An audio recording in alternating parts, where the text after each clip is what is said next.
En tant que spa manager, on peut clairement se poser la question du wellness dans notre métier. Pour vous illustrer ça, en fait, je pense à une magnifique devise. Longtemps, je me suis occupée de mon corps jusqu'à ce que je comprenne qu'il fallait également que je m'occupe de mon âme.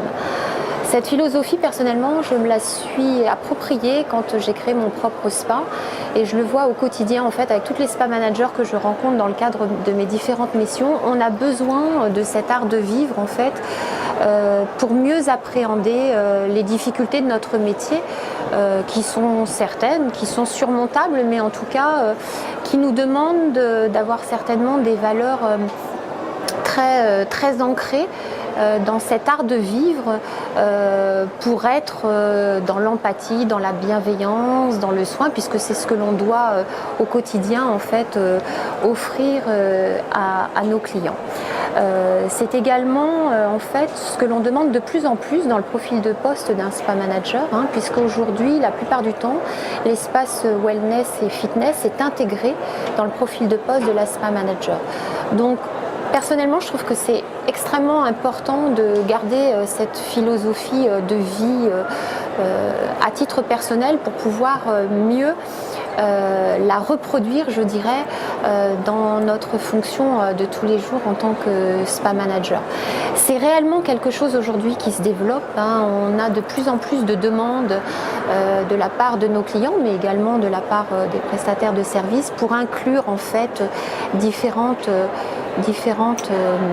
solutions. Ça peut être des cures détox, ça peut être de la sophrologie, ça peut être des cours de tai chi, des cours de qigong, des cours de yoga bien entendu, et de les mixer en fait dans une offre que l'on va proposer à nos clients. Nos clients sont demandeurs et nous on a besoin aussi d'arriver vers cette tendance qui est croissante et qui est vraiment dans l'offre de demain en fait.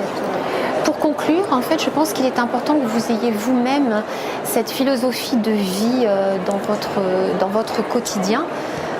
Pour être meilleur en fait et de façon plus spontanée, vous allez la communiquer à votre équipe, à vos clients. Vous allez être forte de propositions en fait dans votre carte des soins ou dans ce que vous pourrez proposer à vos clients. Et c'est là que vous allez marquer une véritable différenciation en fait dans ce qu'attendent véritablement aujourd'hui une clientèle qui est déjà très avisée sur tout ce que l'on propose depuis plusieurs années dans ce milieu du spa, mais qui aujourd'hui est en attente véritablement de nouveaux services et surtout d'un nouvel art de vivre qui leur permet d'être encore mieux finalement dans leur corps et donc dans leur esprit. Voilà.